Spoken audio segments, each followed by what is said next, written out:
Hi friends, இப்போது வாழைக்காய் fry பண்ணுறது எப்படின்னு சொல்கிறேன் டிப்ஸு. ஃபஸ்ட்டு வந்து ரெண்டு வாழைக்காவுக்கு எப்படி திட்டம்னு சொல்கிறேன்.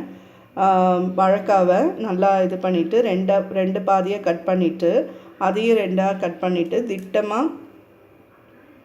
திட்டமாக பீசஸ் வந்து கட் பண்ணிக்கணும். ரொம்ப பொடியாக கட் பண்ணக்கூடாது. திட்டமாக கட் பண்ணிக்கிட்டு ஃபஸ்ட்டு வந்து இந்த டம்ளரில் ஒரு 1.5 டம்ளர் தண்ணி அந்த வாழைக்காவை ஒரு வாணலில் போட்டு தண்ணி வந்து 1.5 டம்ளர் ஊற்றி கொஞ்சம் ஒரு 3/4 ஸ்பூன் மஞ்சத்தூள், ஒரு 3/4 ஸ்பூன் சால்ட்டு போட்டு நல்லா அதை வேக வச்சு வடிகட்டிட்டு ரெடியாக வச்சுக்கணும்.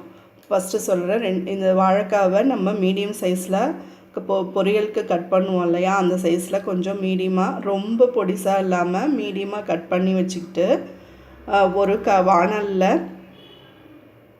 1/2 ஸ்பூன்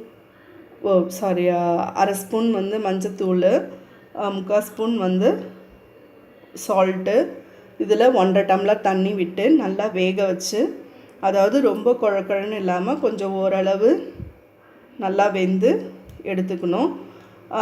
எடுத்துக்கிட்ட பிறகு அதை வடிகட்டி வச்சுட்டு இன்னொரு வாணல் வச்சு ஒரு 5 ஸ்பூன் எண்ணெய் விட்டுட்டு ஒரு 3 ஸ்பூன் மிளகாத்தூள் போட்டுட்டு அதை வந்து நல்லா பொன்னிறமாக ஆக்கிறப்ப கொஞ்சம் ஒரு அரை ஸ்பூன் பெருங்காயம் போடணும். வாழைக்காய் இல்லையா, பெருங்காயம் போட்டு அந்த வேக வச்ச வாழைக்காவை போட்டு நம்ம ஃபுல்லாக சிம்மில் வச்சுட்டு, அந்த எண்ணெய் காஞ்ச பிறகே சிம்மில் வச்சுக்கணும். இறக்குற வரைக்கும் சிம்மில் இருக்கணும். இதுதான் முக்கியம்.